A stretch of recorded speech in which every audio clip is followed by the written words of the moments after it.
We have a great panel this afternoon also. We'll start out, we're going to have one speaker we're going to do sort of a hybrid. We'll have Professor Lim, who I'll introduce in a second, do a presentation from the podium, and then the rest of us are all going to join on stage, and then we'll have some discussion, and then definitely leave time after that to have questions from you all. So, which can be about the things that we're talking about, which we'll hopefully build on and build on what was discussed this morning as well. So with that, we've got three great panelists here. Professor Jongjin Lim is here from Korea University. He's a professor of information security in the Department of Cyber Defense. And he plays a very large role in South Korea with respect to cybersecurity. He's the president of the Institute for Cybersecurity and Privacy. He's also the president of the Korean Association of Chief Information Security Officers, and he was previously a special advisor to the president of South Korea for national security. Kate Charlotte will also join us. Kate is the Director of Technology and International of the Technology and International Affairs Program at our neighbor, the Carnegie Endowment for International Peace. Kate previously played a very significant role in cyber at the Department of Defense, where she was the Acting Deputy Assistant Secretary of Defense for Defense Policy, where she managed the development of DoD's cyber policy and strategy, their cyber capabilities, and expanding their cyber relationships with key partners around the world. Kate was also at the NSC before that. And then Michael Schulmeyer is here. Michael is the director of the Cybersecurity Project at the Belfer Center at Harvard University, part of the Kennedy School. And Michael also was at DoD working with Kate and Chris Painter, as I understand it, where he was the director of plans and operations in the Office of the Secretary of Defense, working on cyber policy. So with that, we're going to invite Professor Lim to come to the podium and speak, and then the rest of us will join him on the stage after that.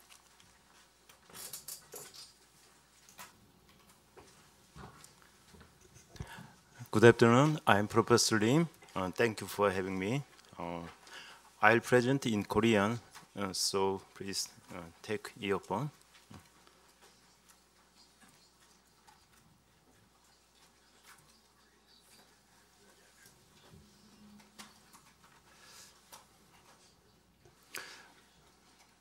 오케이. 오전 세션에서 여러분들이 들으신 것처럼 노스코리아는 이 사이버라는 수단을 그들의 어떤 군사적인 목적뿐만 아니라 경제적 그리고 정치적인 이익을 위해서 굉장히 적극적으로 사용하는 일종의 로그네이션입니다. 그렇지만 최근에 지난 6월 14일 날 트럼프 대통령과 김정일 리더의 어떤 회담, 그리고 지난 4월 27일 북한과 남한의 어떤 대통령 간의 정상회담을 통해서 그들은 지금까지의 어떤 여러 가지 비핵화는 물론이고 적대 행위를 종식하고 여러 가지 호스타일 액트를 갖다가 중단하고 정상국가로 나가겠다, 이렇게 선언을 했습니다. 그러한 변화가 있었고, 특히 그 판문점 선언에서 그들은 육지, 해군, 육해공을 비롯한 사이버 스페이스를 포함한 모든 공간에서 적대 행위를 중단하겠다고 했습니다. 지금은 주로 이제 북한의 비핵화 그리고 미사일 이쪽에 그 초점이 맞춰져 있기 때문에 사이버 이슈가 등장을 안 했지만, 오전에 크리스가 말씀하신 것처럼 우리가 이제 향후에는 사이버에 있어서 북한의 어떤 이러한 적극적인 적대 행위, 불법 행위를 갖다가 어떻게 억제할 것이냐, 이것에 대한 방안이 만들어져야 된다고 생각합니다. 그래서 오늘 저는 이것과 관련된 여러 가지 말씀을 드리려고 합니다. 저는 말씀드린 것처럼 뭐 여러 가지 이러한 캐릭을 가지고 있고요. 오늘은 특히 유스 포스트 벨럼 이러한 적대행위 이거 종식된 이후에 어떻게 나아갈 것이냐 이것에 대해서 말씀을 드리려고 합니다. 그 방안으로서 사이버 스페이스 피스 트리티 이것에 대한 방안을 말씀드리려고 합니다. 간단한 여러 가지 얘기고요. 이런 한국의 여러 가지 북한으로부터 여러 가지 공격 지난 15년간의 다양한 군사적인 그리고 경제적인 정치적인 공격에 대해서는 여러 가지 상황을 갖다가 최상명 팀장을 비롯한 여러분한테서 들으셨을 거고요. 특히 이제 이스트 아시아는 우리가 전 세계적으로 인정하는 사이버에 있어서 강국인 뭐 노스 코리아 그리고 차이나 러시아 그리고 미국은 항상 유비쿼터스하게 항상 존재하니까 이 전체가 모여 있는 그러한 굉장히 핫플레이스입니다. 그래서 여기에서 일어나는 모든 것들은 사실 사이버에 있어서 일어날 수 있는 모든 형태의 공격이라든지 작전이 이루어지고 있는 그런 분야입니다. 그런데 이제 이러한 사이버에 있어서 이런 많은 충돌이 일어나고 있지만 항상 현재 최근에 많은 진전이 이루어졌다고 하지만 이러한 애트리뷰션의 어려움, 이 애트리뷰션의 어려움 때문에 많은 뭐 공격이 있을 때 워너크라이 같은 경우에는 많은 사람들이 노스코리아가 했다고 하지만 북한은 그것을 갖다 인정하지 않고 있죠.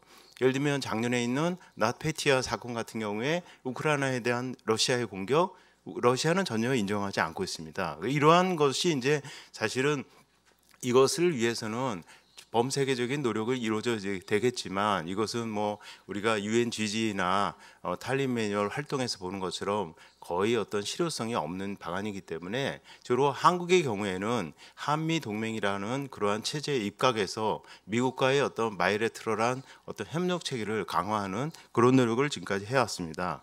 이것은 아침에 오전에 나왔던 것 같은 코리아가 주로 노스코리아로부터 받았던 여러 가지 형태의 어떤 공격을 보여주고 있고 이것에 대해서 사우스코리아는 그때그때마다 정부에서 대응 방안을 만들었지만 이것이 어떤 다음에 얘기하겠지만 입법적인 문제라든지 아니면 역량 부족 뭐 여러 그다음에 다양한 형태의 문제 때문에 실질적으로 이 방안들은 만들었지만 방안들이 실질적으로 효율적으로 실행되지는 못했던 그런 일들입니다.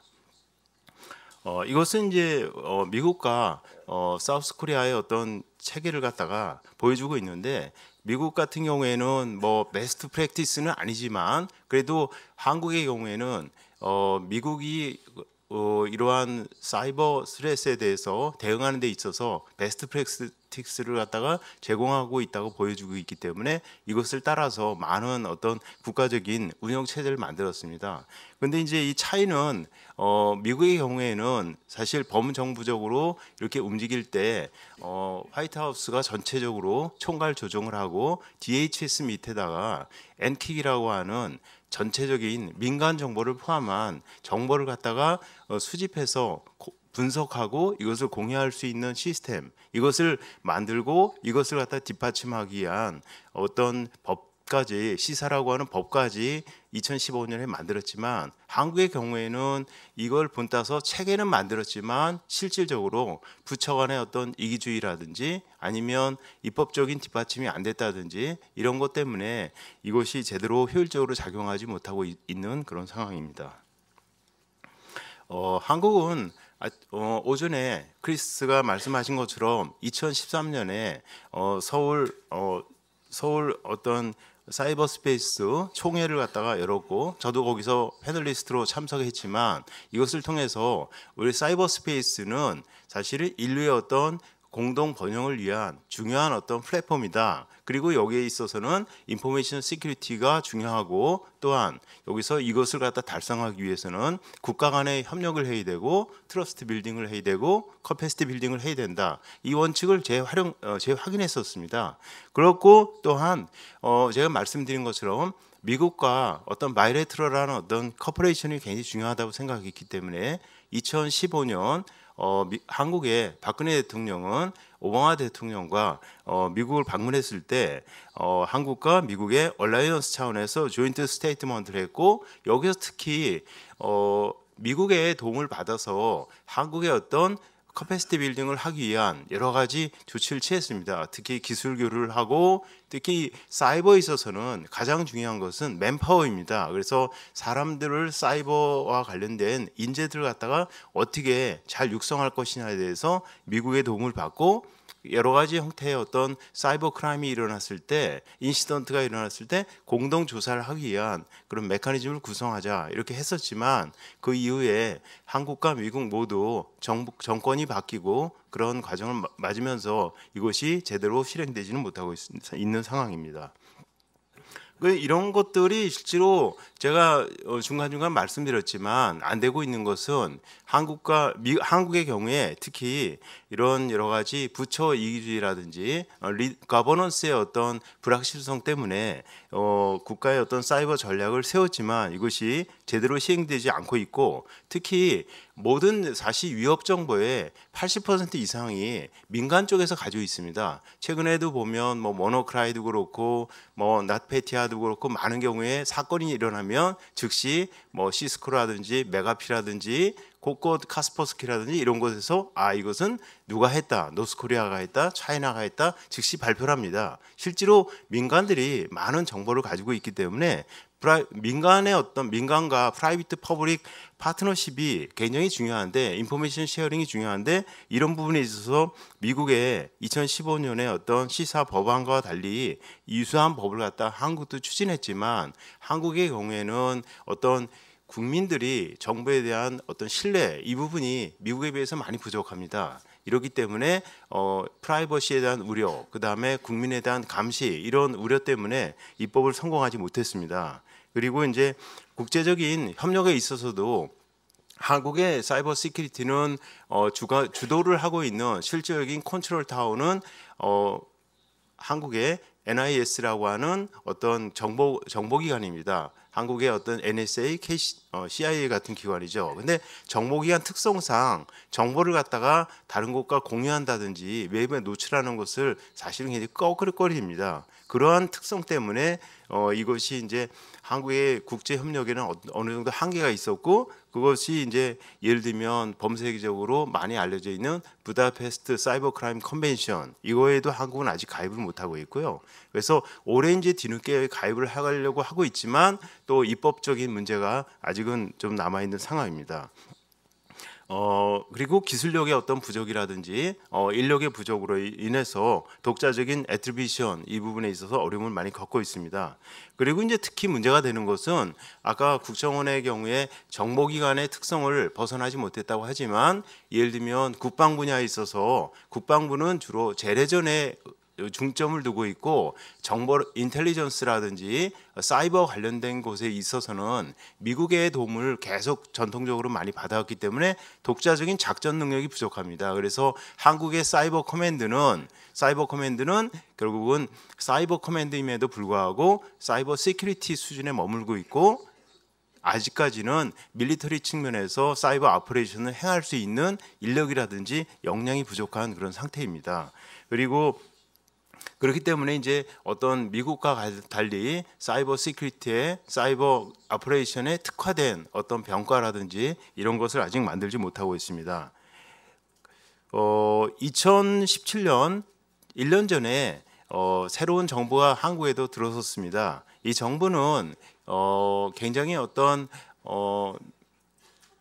리버럴한 그런 정부이고 그렇기 때문에 어떤 정부가 강한 어떤 큰 정부가 되는 것을 굉장히 꺼려하는 그런 정부입니다. 그렇기 때문에 그리고 어떤 지난 정권과 굉장히 대척점에 있는 정권이기 때문에 이러한 사이버라든지 이런 곳에 있어서 정부가 개입을 적극적으로 어떤 내셔널 시큐리티를 위해서 개입을 하는 것에 대해서 굉장히 어떤 거부감을 가지고 있기 때문에 이러한 사이버 시큐리티에 대한 어떤 내셔널 스트래티지를 만드는 데 있어서 소극적이고 또 입법도 제대로 하지 않고 그래서 이것이 진전이 없었고 특히 아까 오전에 최 팀장이 얘기한 것처럼 어제 있었죠. 어제 한국에 어떤 선거가 있었는데 그 선거 때문에 모든 것이 미뤄진 그런 상황입니다. 그래서 앞으로는 이제 이것과 관련해서 판문점 선언에서 여러 가지 있었던 판문점 선언을 갖다 사이버적으로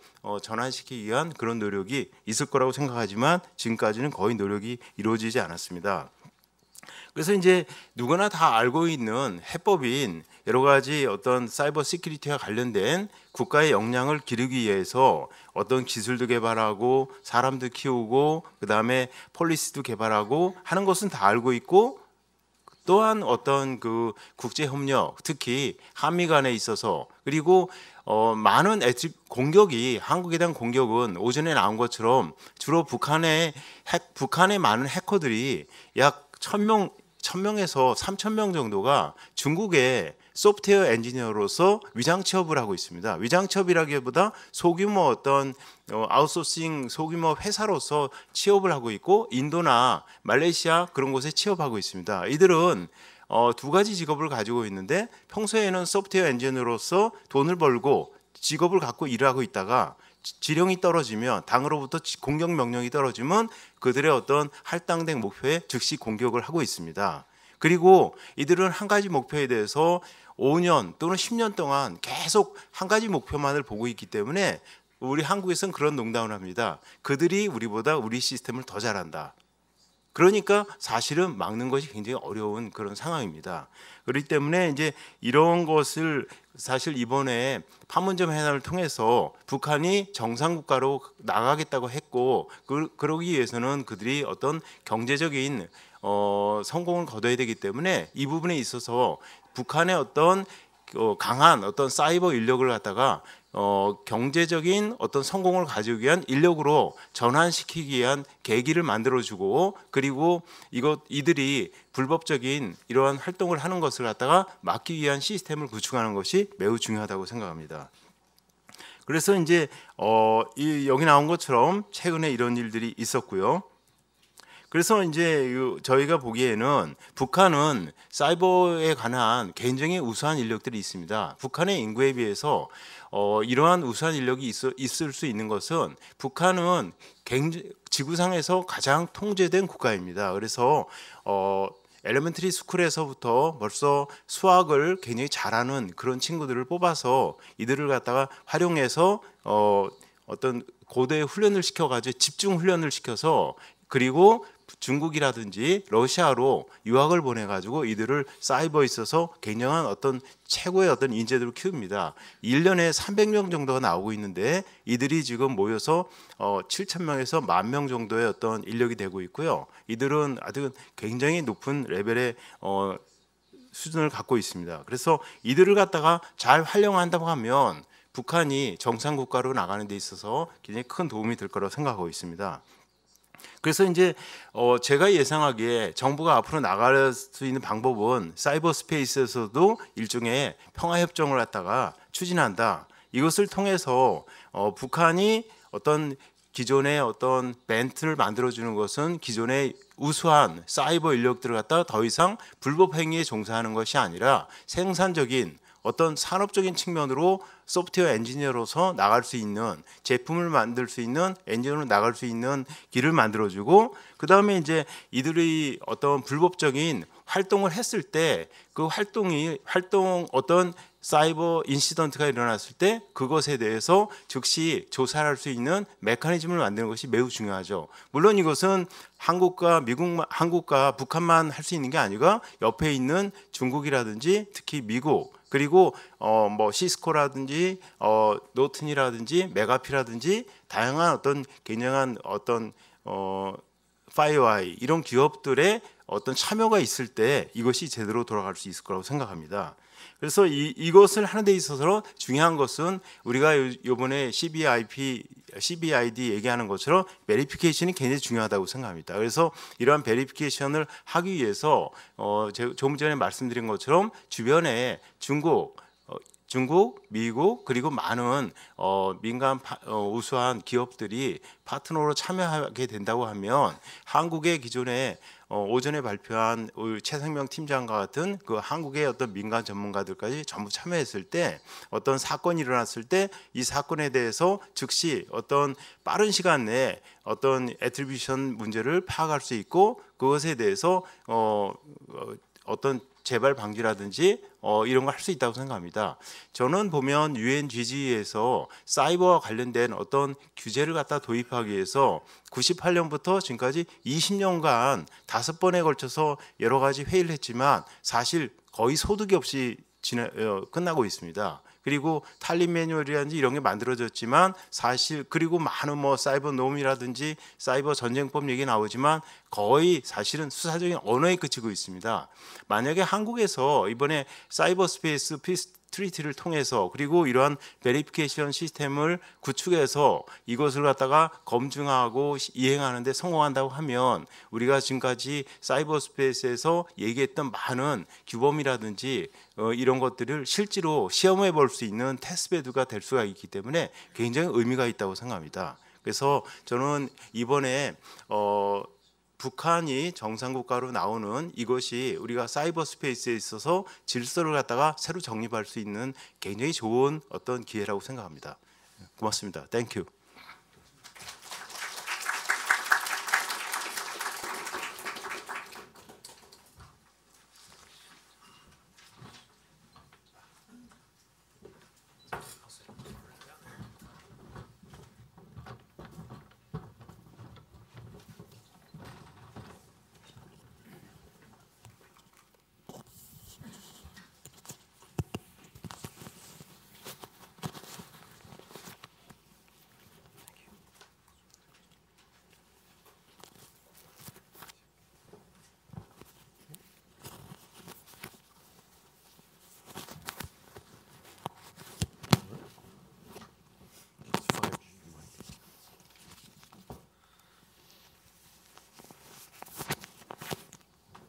Great, thank you. Thank you very much, Professor. Thank you. It was very interesting remarks. Thank you so much for those. What I'll do for the next few minutes is do some going back and forth, some questions for everybody. I'll focus on Kate and Michael first, since they haven't had a chance to speak yet, and then, as I said, we'll turn it over to you guys for questions as well. So. Almost every time that I hear a briefing, get a briefing, or have a discussion about cyber and the situation that we're facing in the United States and in the world, I come away just very depressed by the diagnosis of what the situation is. So, but to start out, I wanted to see if Kate and Michael had thoughts first about the description of the threat that we've heard so far today in general. Do you agree? Is it such a grim picture that we've seen so far, or that exists today, rather? And is it different in the United States as we're experiencing it here? And you can break that down any way you want to: government versus private sector. Does the threat look different? And then how both of you have worked on cyber issues in connection with Asia. And so does it look different there? Are they experiencing different threats from the main threat actors that we've talked about today: China, North Korea, Iran, Russia? Does it look different from their perspective? First of all, let's just start out with how do you see the threat, and what do you think about that? And then we'll talk a little bit more down as we go here about sort of why we have this situation and then what to do about it. But let's just start with your perspectives on the threat. Sure. And can everybody hear me in the mic? Can you hear back there? Okay. Okay, good. So first of all, thanks to you, Jim, and Brookings and the team and fellow panelists. It's going to be, I know, a really good kind of discussion. So I don't think anything I'm going to say is going to make you feel too much better, although I will try to end on a positive note. But in the trajectory of the time that I've been working on cyber policy issues and cyber incident response, I feel pretty pessimistic about the trajectory of the threat. So, I mean, if you just look in the 2012 time period, we saw denial of service attacks, we saw destructive cyber attacks, most of which were targeted against specific companies, Saudi Aramco, the financial sector.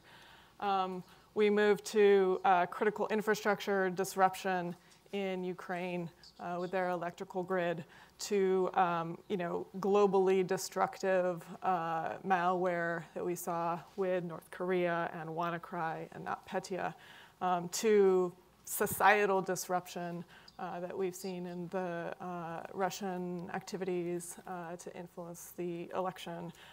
So, you know, it's evolving, and you see new ways and larger scale ways that cyber capabilities are disrupting societies. How do you think it's evolving? Like, what do you see behind that evolution?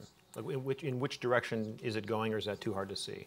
I mean, I think there's an increasing boldness. So for one, there was a smaller set of actors several years ago that I think were kind of acting more loudly, right? That you could see that were engaged in cyber attacks and cyber operations. And now there seems to be, you know, you saw this a little bit with the Russians, there seems to be just less of a concern that they're getting caught. And so I think it's a little bit in the nature of, you know, the boldness of it, and then in the scope of it, right? That WannaCry, NotPetya, were like global in nature. Now, I guess the good things I see, so one, we haven't seen a, you know, massively globally destabilizing threat. Although, you know, the societal disruption that you see from the election influence kind of borders up on that. But something at a level of, you know, disrupting how the financial system operates. You know, we haven't seen that yet. Why do you think so?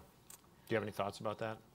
I'm sure. Self-restraint. I'm sure Michael I and others guess. have thoughts, but I mean, what it seems to me we've seen is a lot of kind of testing the boundaries, kind of increasing testing the boundaries to get, you know, the pushback and find where the pushback and where the boundaries are. And many of that testing has not resulted in, you know, really significant costs imposed.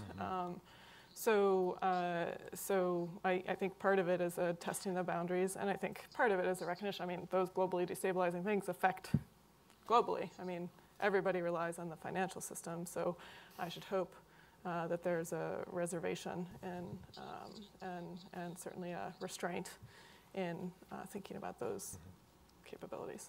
And then I'm encouraged also by just the international and the regional banding together, really, and the like what we've started to see in terms of cooperation internationally in naming and shaming, pointing the finger and attributing publicly.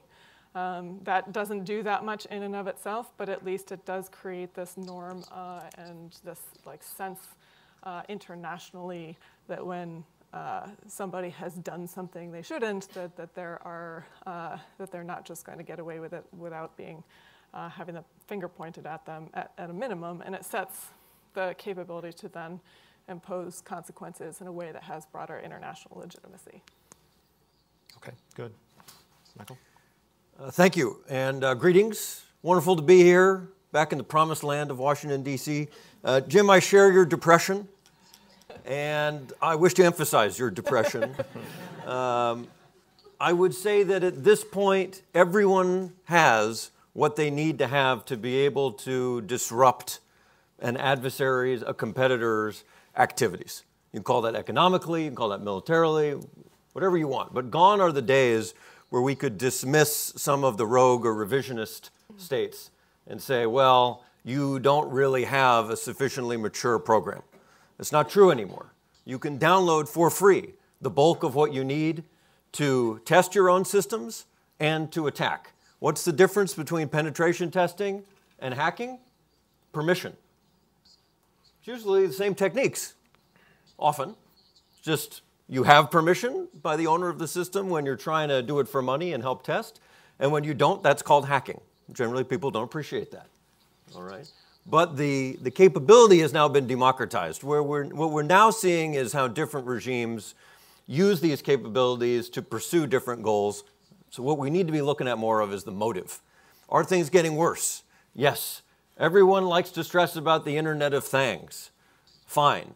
However, the Internet of Bodies, as someone has called it, and this is not just wearables like everybody's Fitbit, but I'm talking about implants, does create new risk that we cross a new threshold. That threshold is that to date, no one has yet been killed from a cyber attack. We may cross that at some point soon as a result of that new technology. So that's something I think to keep a marker on, and that is, again, a subset of where things are headed in terms of the attack surface. Maybe the good news is that this is actually not a situation of brilliance on offense. This is more a situation of negligence and slowness on defense. Let me try that one more time, okay? I'm taking notes at home and in Pyongyang. This is not a situation where the offense is always so intelligent. You are not fighting Houdini, right? A lot of times we figure out after the fact that some very reasonable defensive procedures or steps would have blunted or at least contained the effects of an attack or an intrusion. This is not to say that offense is not a real thing. Of course it is. Of course there are some very skilled folks on the offense, but that is a minority position. So perhaps the good news is that with the right kind of national strategies, the right kind of actions by private sector companies, and I think generally expecting more accountability by both private companies and governments, we actually can redress the defense posture and make a dent in this problem. I'll stop there. We can keep going. So we'll dig into that in a minute or so. I have a question though. Does the parity or the equal distribution of the tool set that are used that is used to conduct these malicious cyber activities, does the parity lead to some kind of deterrence, or is deterrence just not when you think about strategic deterrence, military deterrence, that kind of thing, is that just, do you see that at play in the cyber arena? A lot of people have talked about this, or is deterrence just not happening? It strikes me when you say that everybody is sort of equally equipped, does that cause deterrence to exist? I'll start with you and then go to Kate. Is there cyber deterrence? There is not. Why do you think that? The core reason I think right now is that for most regimes, they still believe that hacking pays. That's because hacking continues to pay. The reason is because regimes have been unwilling to impose cost in the ways that will actually get the offending regime to stop. Why is that? Because they value other priorities in a bilateral relationship or in a bilateral competition higher than they do the effects from the malicious hacking. That's why. So that's why I am much more a fan of degrading an adversary's capabilities to hack, reducing their opportunities to do that, rather than trying to find the right Jedi Master combination to convince them it's not a good idea. Okay, what do you think about this? Cyber deterrence? Is that a thing in your mind? Yeah, I mean, I think right now, I agree with Michael that we have not been willing or have found the right tools to impose the kind of consequences on this activity that would deter somebody. I think that you were talking a little bit about, is there deterrence that flows from everybody having these offensive capabilities? I think there's more kind of deterrence that flows from everybody being highly vulnerable. More so maybe than fear of the reaction, and part of that fear of any reaction has to do with just how much of a glass house everybody has, and I think that's essentially universal. Mm-hmm. Okay. Let me ask this question. Why is it so bad? Why is this picture that we've just described, and I'll agree, is grim and depressing? How did we get there? How did we get there? What are the drivers? Is it technology? Is it economics? Is it law? Is it policy? Is it we don't have enough of the right workers?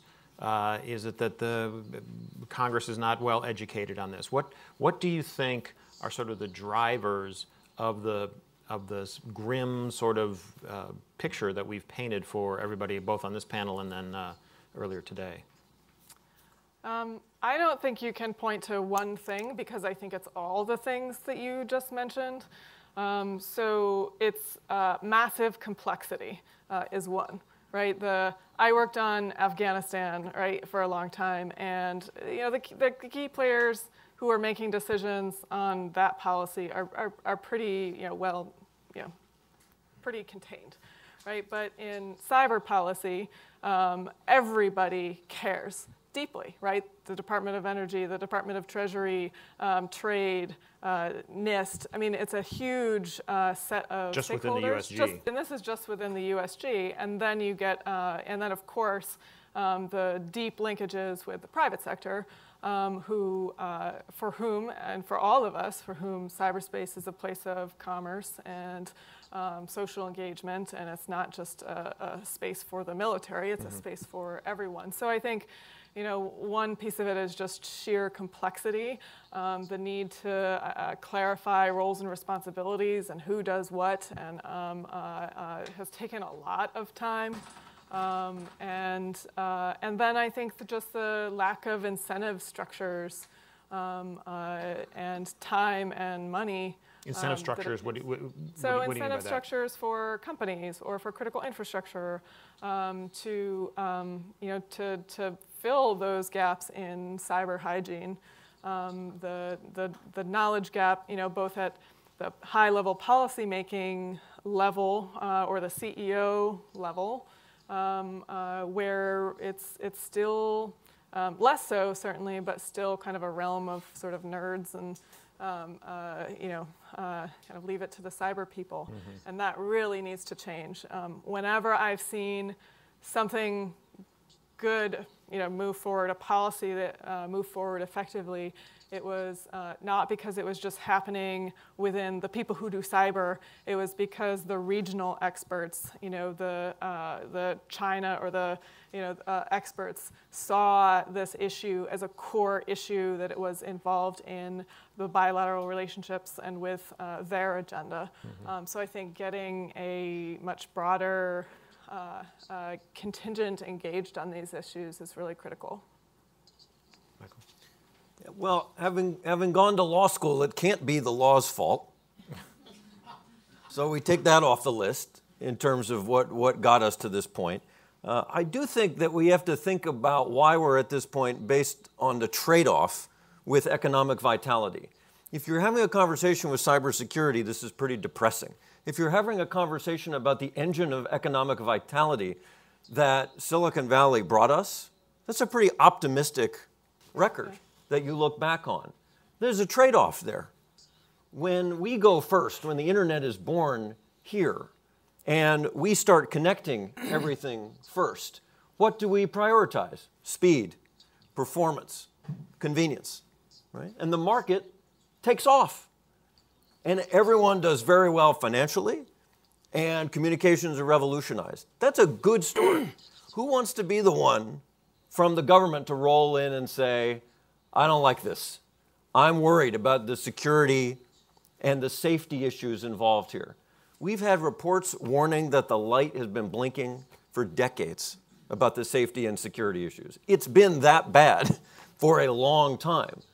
What has been missing is the ability to talk about how you're going to help the market correct a little bit to account for those vulnerabilities. You know, so the fact that then our adversaries figure out how to exploit them and use them, well, that's on them. We got to hold them accountable pretty aggressively for doing that. Well, so let's, in the few minutes we have left, I'll ask this of all of you. So all of you have advised high-ranking government officials on cyber policy. Okay, and so given what we've talked about, you know, what the situation is and perhaps why that is, and we sort of touched on a few solutions, what are 2 or 3 things that you think we should do? What would you advise high-ranking government officials today to do? What are the 2 or 3 things that you think need to be done to change the situation, or maybe it can't be changed? Just what do you think about it? And Professor Lim, let's start with you. What do you think government officials need to do to change the situation? You touched on some of those in your presentation. 정부에서 해결하기 전에 제가 조금 전에 사이버 디터런스와 관련해서 한마디만 첨가하고 싶습니다. 현대 중국을 만든 그 모태통 주석이 얘기하기를 핵전쟁이 일어났을 때 중국의 인구는 10억 명인데 우리는 3억 명이 죽어도 우린 끄떡도 안 한다. 우린 견딜 수 있다 얘기했습니다. 소위 이 디터런스가 성립하기 위해서는 밸런스 오브 피어 일종의 그 공포의 균형이 이루어져야 되는데 사이버에 있어서는 지금 중국이나 러시아나 노스코리아는 굉장히 통제된 그런 사회입니다. 이 개방적이고 투명한 한국이라든지 미국이라든지 일본하고 전혀 다른 상황입니다. 그리고 사이버에 있어서는 가장 약한 고리가 바로 공격 포인트가 돼서 공격이 되기 때문에 기본적으로 애당초 환경이 다릅니다. 그렇기 때문에 기술적으로 미국이 가장 뛰어나지만 미국은 가장 많은 공격을 받을 수밖에 없고 그들이 성공할 수밖에 없는 상황이기 때문에 공표의 균형이 이루어지지 않고 또한 사이버 특성상 이 어떤 애트리뷰션 문제라든지 이런 것이 국제 협력이 잘 안 이루어지기 때문에 기본적으로 이것을 갖다가 국제적인 어떤 메커니즘이라든지 강력한 생션 이런 것이 수립되지 않고선 이것이 어떤 디터런스가 성립할 수 없는 그런 분야라고 생각하고 있습니다. 정부 입장에서는 미국 대통령 입장에서는 이번에 북한이 사실은 이 대화의 길로 나온 것은 미국이 어떤 강력한 어떤 그 국제적인 협력을 이끌어내서 이코노믹 생션이 성공했기 때문이라고 합니다. GT 같은 경우에도 미국이 그들이 이란이라든지 북한과 거래하고 있다는 명백한 증거를 잡았기 때문에 이것이 이번에 가능했던 사건이라고 생각합니다. 그렇기 때문에 미국이 국제적인 리더십을 발휘해서 또 어떤 국제적인 협력을 이끌어내고 그리고 미국의 어떤 기술을 이용해서 그들의 불법 행위에 대한 구체적인 사실을 찾아내서 그것을 레버리지로 삼아가지고 국제적으로 어떤 전체적인 공조 시스템을 만들기 위한 노력을 지속적으로 해나가야지 그러지 않고서는 이 문제는 아까 말씀드린 것처럼 공포의 균형이라든지 이런 것이 있을 수가 없기 때문에 이것이 디터런스가 일어날 수 없는 그런 일이라고 생각합니다.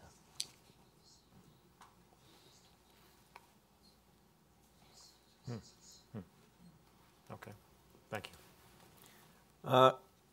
I'll be 4 ideas for when you are elected to Congress, audience, or when you are drafted into federal service here soon.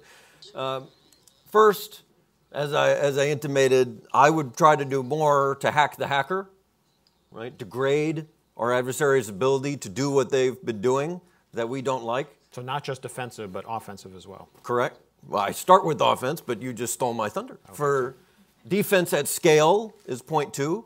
For too long, we've been talking about needing to teach you to defend this. No. That's a losing proposition ultimately at scale. At scale, there's a handful of companies that provide critical services that we all rely on, right? That we don't need to name, but we know who the big, from telecommunications to various search, cloud, content platforms. You got to work with them, both collaboratively, but also in terms of holding accountable to provide defense at scale for all of us downstream. Third, we've got to invest a lot more in national resilience to be able to fight through and operate through a worst-case scenario. The military does this habitually. In civilian life, we have not. And finally, we best get our head screwed on straight about artificial intelligence and what it means to have a national approach, both for our security services and as a country, for making sure we're working with private companies, academic researchers, and yes, synchronized with government to make sure we don't fall behind in that space. Go forth and give them hell. Because just to flesh that out a little bit, what's the particular thing you see about AI? So the particular thing I see about AI is that there are some of our competitors will have access to vast troves of data that we do not have access to. In part, the reason is we have a Fourth Amendment to our Constitution. That is a good thing that we have a Fourth Amendment to our Constitution. I'm not knocking that. I am merely saying that some of our deepest competitors in this space are allowed to search, seize, and do whatever they want with everyone else's data. They will have access to a lot more to then be able to train off of for an algorithm. We're going to have to overcome that in some creative ways. Okay. So I have 3. One is about international cooperation, specifically on pressuring and constraining bad behavior. So I see, you're starting to see a little bit more of this with NotPetya and other activities recently. And I just think it's so no one country is going to be able to kind of push and set the rules of the road. And I don't necessarily mean big norms, big N norms, but little n norms, and setting a greater understanding of what is appropriate, responsible behavior in cyberspace. And I think you really have to dig down in the pressure and constraining that you do at an international level to include with Asian partners. Would you agree with Professor Lim with respect to sanctions? Does that make economic sanctions on malicious cyber actors? How does that strike you? Whenever you can do that collectively, as opposed to only one country, that is always better. I mean, sanctions matter more or less, or not at all, to certain countries. So you have to be eyes open about the impact, whether it really has an impact on changing behavior. But the more comprehensive you can get, the better. My second piece of advice is don't always follow the shiny object, right? We get so tempted, but cybersecurity is a place where there aren't going to be a lot of silver bullets. You just have to keep working, whether it's on federal cybersecurity and making sure that U.S. networks are, or government networks are secure. I think a recent report card came out with lots of Ds and Fs in that regard. But not only do federal network governments contain tons of information on all of us personally, but they also manage major important missions and support major missions that serve the U.S. public. So just continual prioritization and focus on those not shiny objects. Same thing with protecting information, like what we saw in Clear Defense Contractors. Recently, the Washington Post reported on Chinese supposedly taking a lot of information from the Navy on military capabilities. I mean, shame on us, right? That's not acceptable. You need to go back and make sure you're focusing on even just basic measures to make that so that stops happening so often and at such scale. And then my third piece of advice is very similar to Mike's, but a little bit more broad. I mean, getting ahead of the threats that are coming. Artificial intelligence is a big one, and there are capabilities in machine learning that you can apply both to network defense, and that are going to make those automated hacking tools potentially much more powerful and more available to more people.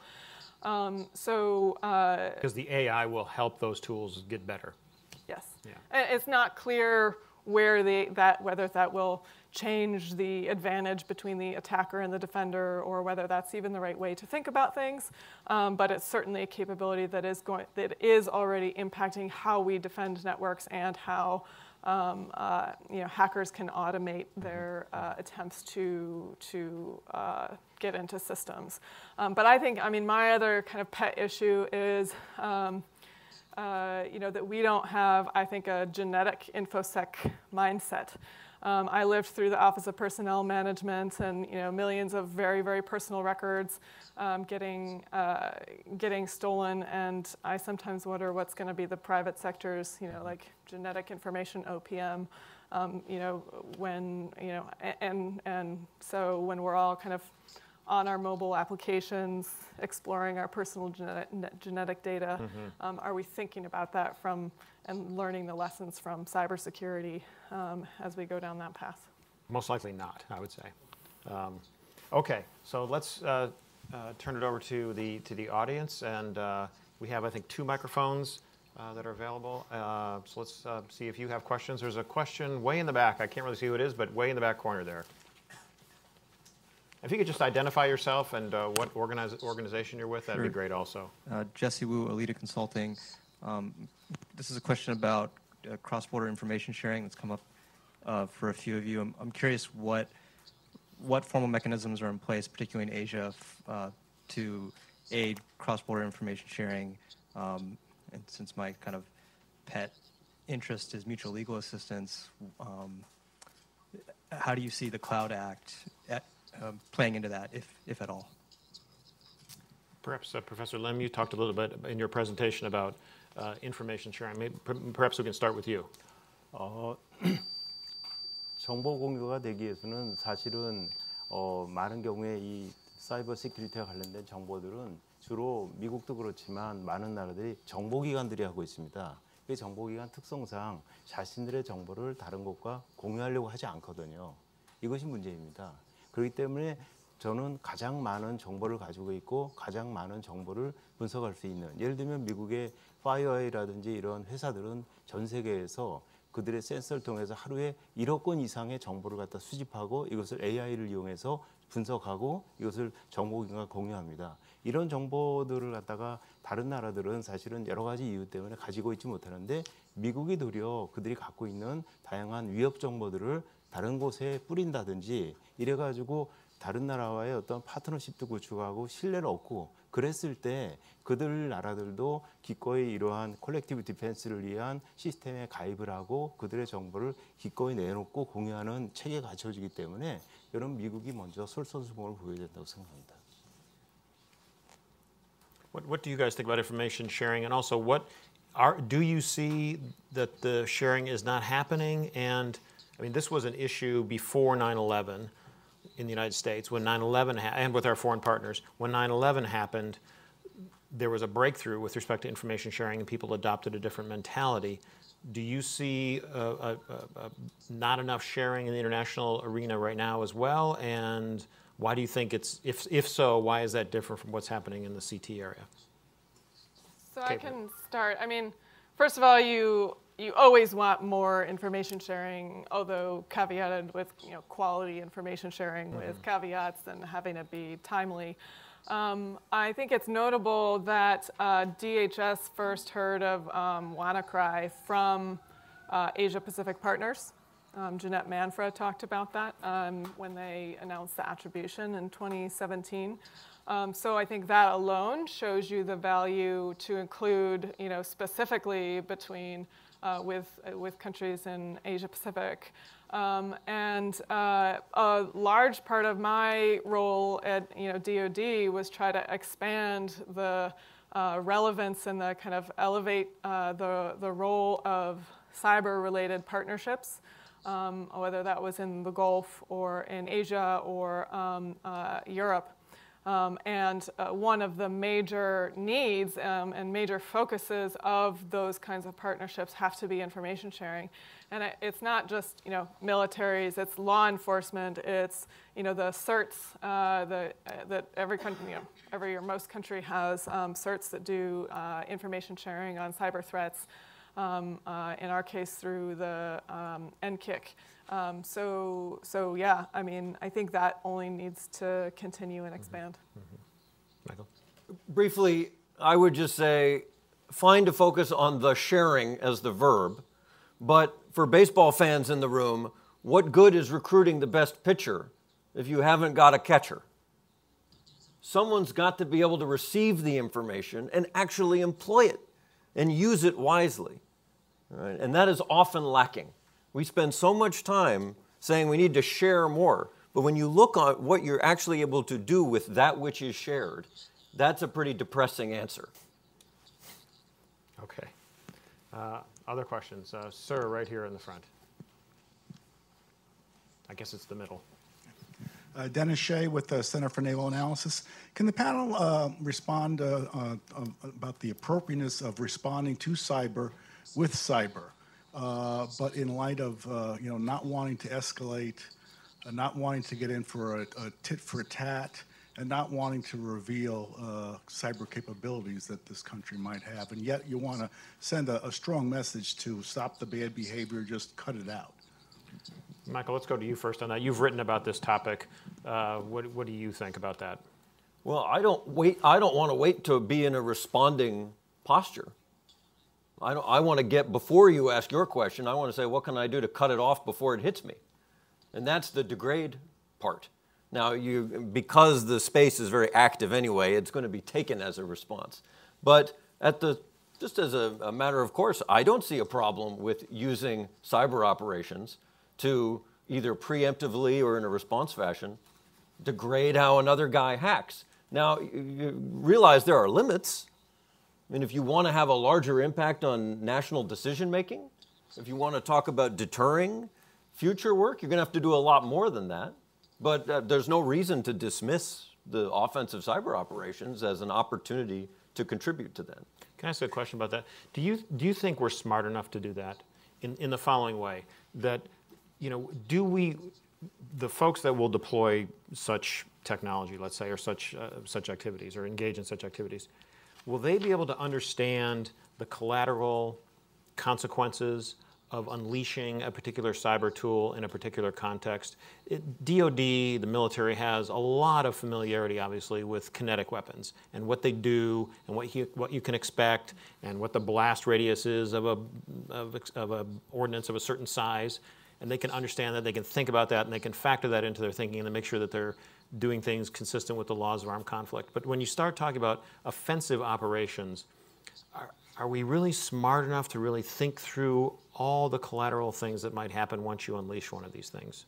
Yes. And why so? Lawyers are everywhere throughout the national security establishment. But are the technologists smart enough to understand, to be able to have those conversations with the lawyers to go through that analysis? Yes. And if you want a data point for doing work on this at home, Kevin Mandia did a talk. The guy who Mandiant is named after, very humble, named it after himself. Anyway, he said, look, you compare worldwide employments of this stuff, the Western countries tend to be very clean and very precise about the way things are written to have tailored effects. He says, outside of that, it's a much more wanton level of disruption.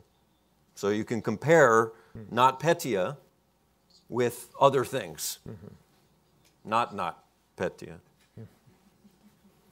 Okay, we'll go to you next then, Professor Lim. What do you think about offensive cyber operations? Oh, active defense, that type of thing. Yes, well, so to the original question of cyber on cyber, I mean, there's nothing inherently right or wrong about that, right? It's what is the appropriate tool to respond to and that may be cyber operations or it may not be. I don't think there's anything that's inherently and exclusively symmetrical about responding to cyber with cyber. If you're, because you were talking a little bit about escalatory capacity, I think you could easily identify non-cyber options that are equally or maybe, or less escalatory. I think that to the other question, the conversation with Michael, I mean, we have shown, in my experience, a lot of ability to identify where every possible risk could come from. I don't think that we have a mature way of getting to the reality of it, which maybe it results in underestimating risk, but just as often, I think it is overestimating risk. So one of the challenges that I still see is not like the creativity of imagining what could happen. It's in having the ability to make real solid evidence-based decisions about it. Okay. Professor Lim, offensive cyber activities. 그 전쟁법상 상대방의 공격을 받았을 때 사실은 그 어떤 셀프 디펜스 파워를 갖다가 도입해서 우리가 상대방에 대해서 이제 공격을 하려면 어떤 레드라인을 넘어야 되지 않습니까? 그 보면 되게 어떤 상당한 인명 손상이 있거나 아니면 피지컬 데미지가 상당한 정도가 있었을 텐데 문제는 사이버가 예를 들면 2010년 그 이란에 대한 스톡스넷이나 아주 예외적인 몇 개를 빼놓고는 대부분 에스피오나지 형태로 일어나고 있고 하기 때문에 사회적인 임팩트나 국민에 대한 충격 이런 것은 굉장히 크지만 실질적으로 사람이 죽거나 어떤 피지컬 데미지가 있은 경우는 많지가 않기 때문에 거기에 대해서 어떤 사이버에 대해서 반드시 사이버로 대응할 필요는 없지만 사이버적인 공격에 대해서 임팩트가 크다고 그래서 우리가 피지컬 전통적인 어떤 무기를 이용해서 반격을 하기에는 현실적으로 여러 가지 문제가 있는 거죠. 그렇기 때문에 사이버에 대해서 사이버로 해야 되는데 문제는 전 세계에서 사이버 무기를 만들 수 있는 예를 들면 주로 그 트러블을 일으키는 국가인 중국, 러시아, 북한 빼놓고 사이버 무기를 제대로 만들 수 있는 국가는 미국에는 이 자유민주주의 국가는 별로 없습니다. 한국의 경우에도 상당히 에스피오나지는 어느 정도 할 수 있지만 공격적인 사이버 무기, 오펜시브 사이버 무기를 만들 수 있는 역량은 별로 없거든요. 그렇기 때문에 이제 그런 부분에 있어서 미국이 예를 들면 사이버 전통적인 어떤 컨벤셔널 무기를 갖다가 한국을 비롯한 많은 나라에다가 수출하고 있는데 마찬가지로 이제 사이버 무기에 대해서도 개발하거나 판매라든가 이렇게 도와주고 해야 되는데 사이버 무기 특성상 한 번 쓰면 두 번 쓸 수 없는 그러한 한 번밖에 쓸 수 없는 무기고 역량이 탄로나고 그렇기 때문에 미국이 사이버 무기는 절대 어떤 동맹이라 해도 팔지 않을 겁니다. 그것이 어떤 현재 부딪히고 있는 큰 문제라고 생각합니다. But short of war, so just with respect to the theft of intellectual property or these ransomware, these Bitcoin things we were talking about earlier. I can't remember which speaker in the morning talked about it, but if you have a group of North Koreans in a warehouse in Mozambique, would it be appropriate to for someone in the United States, Korea, elsewhere, to simply engage in an offensive activity, which is just shutting off their internet access, for example, or disabling their computers in that warehouse, assuming you could identify it, and just disabling it, shutting off their access? Not because they're engaged in war or military type activities, but if they're engaged in theft, ransomware, that kind of thing. What do you think about that? 북한이 예를 들면은 한국이든 미국이든 다른 나라를 공격하는 데 있어서 자기네 영토에서 공격하는 경우는 거의 없습니다. 대부분 다 이제 상대적으로 취약한 나라의 어떤 서버를 갖다가 좀비를 사용해서 하고 특히 자기네 나라에서는 인터넷 환경이 나쁘기 때문에 중국이라든지 동남아시아로 일단 파견해서 거기 있는 직원을 사용해서 하고 있거든요. 그러니까 뭐 전 세계에 있어서 수만 대 또는 수십만 대의 어떤 서버를 갖다 좀비로 미리 장악한 다음에 그 나라에서는 모르는 가운데 한국이라든지 미국 이런 곳을 공격하고 있기 때문에 여기 미국에서 파악해가지고 몇 개를 막는다 해도 그것은 의미가 없다고 생각합니다. 왜냐하면 얼마든지 전 세계에서 사이버 방어력을 가지고 있는 나라는 별로 없습니다. 그렇기 때문에 미국이 어떤 이러한 전세적인 어떤 수준을 높이게 예를 들면 환경 문제라든지 이런 것을 유엔을 통해서 여러 가지 높인다든지 하는 것처럼 미국이 어떤 그러한 불량 국가들이 공격할 수 있는 그러한 방어력이 약한 나라들 전체 수준을 높이기 위해서 국제적으로 여러 가지 미국이 노력을 해서 그들의 방어력을 높여주지 않는 이상 이 좀비 국가는 얼마든지 생기고 그렇기 때문에 지금 말씀하신 그런 노력을 하는 것이 굉장히 중요하다고 생각합니다. Michael, you want to jump in on this one? Yeah, I'm not so sure I'm seeing that there needs to be a revolution in defensive technology. I mean, it's largely, not wholly, but largely about doing the things we know we should be doing. And I don't mean that on an individual level, but I mean at a sort of corporate enterprise level, and being forced to live with some inconvenience and some expense to get that going. So I guess I'm less convinced that there's just some magic defense box that the United States has that we're not sharing. We're not doing such a brilliant job of it ourselves anyway. So yeah, that would be my main reaction there. Kate, before we go on, anything on this? No. Okay. Sure, sir. Hi, Rodner Washburn. I'm with the National Consortium for the Study of Terrorism Responses to Terrorism, and I'm also with PwC, PricewaterhouseCoopers. So I'm very concerned about this hackback that you keep talking about, in the sense the ability to disrupt an adversary's cyber operations, this cyber to cyber. For coming from a practitioner standpoint, I've seen where it goes, and I think when you're talking, what do you mean? Where does it go? What do you mean by that? So, nation-state actors like Iran and so forth, they are developing their own rule set, especially with regards to being hacked, or if they engage in an operation and then someone hacks them back. It's not necessarily cyber to cyber. It's cyber to ICS. It's cyber to your SCADA systems.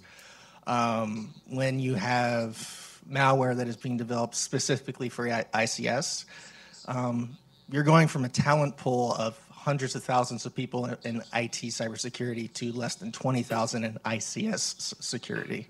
So when you're doing a hackback, you may not physically, resource and personnel wise, be prepared for that, offensive cyber capability. I mean, when you look at nuclear power facilities, when you look at hydroelectric stations, these are prime targets. And kind of borrowing a term from Professor Lim, these are pain thresholds. This is something that nation states will exploit. And I'm just kind of concerned, like from the panel here, do you feel that if we exploit this, hackback, do you think that nation states, I don't know, do you think they will? Is there sort of an escalation? Yeah. Yeah, so maybe Is there a Kate, measure to stop that? we'll start with that. Do you want Michael first. No, Kate must start with that. to, do you fear escalation once you start? Yeah, is it just, it'll be a continuing ratcheting up of the issue as they get angry about us doing this? Is that the best way to go? What do you think about that? And then we'll go to Michael.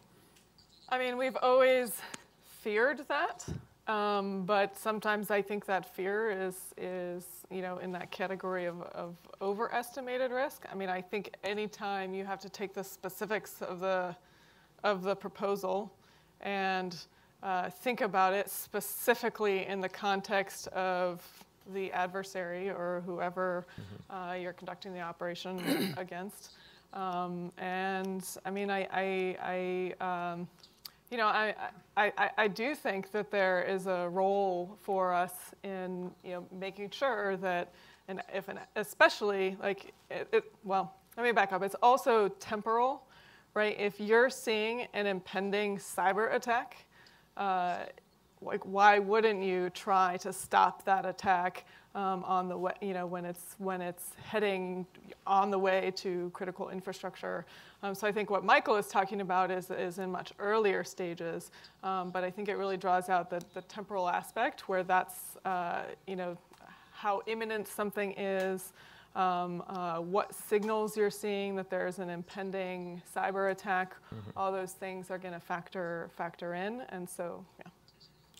Michael, what do you think about escalation? And then also, just to clarify, when you're talking about this, are you thinking about governments, like the U.S. government, the South Korean government, taking these types of actions, or do you think it makes sense, given how slow the governmental process is in making these kinds of decisions, does it make sense to limit this kind of activity to governmental agencies, or is this something that the private sector should be able to do on its own, which it can't do now? Correct. Yeah, it's a little misleading to term this, what I would talk about as hackback, because that is a term that's applied mostly to private companies, usually victims, deciding how they're going to hack back at whoever did it. That is not what I'm talking about. I am talking about governments, our government especially, trying to get ahead of an impending incoming attack or problem or intrusion and degrading the adversary's ability to do that. The question about escalation I find interesting because the adversaries are escalating already without us doing this. They already are, when there's public DHS reports attributing specific nation actors to doing this already. What is it that isn't happening already short of them pulling the trigger? At a certain point, you wonder if we just do not want to act because we're too risk averse. It's a very senior policy level decision then you're going to have to make. But I want options on the table to be able to make sure a decision maker knows, hey, if you don't want to tolerate this anymore, you can go break it down. And yes, they may retaliate. They may tit for tat. Guess what? We go break more of their things again. We prevail over the long term. This is not a single engagement. This is a recurring engagement to prevail. Professor Lim, yes, please. 선제 공격을 하기 위해서는 일단 적의 공격이 임박했다는 것을 확실히 알 수 있어야 되는데 저는 30년 동안 이쪽 분야에 종사한 기술자 입장에서 본다고 하면 적의 공격이 임박했다는 것을 현재 기술로는 알 수 없습니다. 거의 대부분의 경우에. 특히 문제가 되는 것은 핵백 말씀하셨는데 핵백이 이제 미국이나 한국의 경우에는 불법화되어 있지만 그것이 합법화되어 있는 나라도 많습니다. 그리고 토마호크 미사일이 한 발에 1000만 불 이상 되는데 1,000만 불만 주면 어느 나라의 어떤 시스템도 공격할 수 있는 유능한 사이버 머스너리, 용병들이 전 세계에는 수백 명 이상 있습니다. 그래서 사실은 1,000만 불만 주면 어느 시스템도 공격할 수 있는 그런 지금 사이버 해적 그리고 사이버 용병들이 많이 있는 굉장히 불안정한 상태이기 때문에 이러한 문제를 해결하기 위해서는 사실은 제가 여러 번 얘기한 것처럼 미국이 리더십을 발휘해서 국제적인 노력을 어렵지만 하지 않는 이상 이 문제는 해결하기가 어렵습니다. Okay, we are almost out of time. Maybe is there one last quick question? Yes, sir.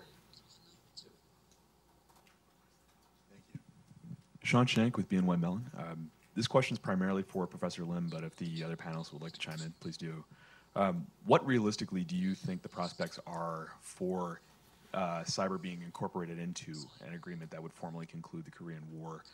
And for an agreement of that kind with cyber as an element, how would you envision verification measures actually working? 예, 이번에 그 북한과 한국 간의 양쪽 지도자가 만나서 합의한 그 판문점 선언에는 모든 공간에서 적대 행위를 중지하겠다 이런 것이 들어 있습니다. 그리고 평화 체계를 구축하겠다고 돼 있거든요.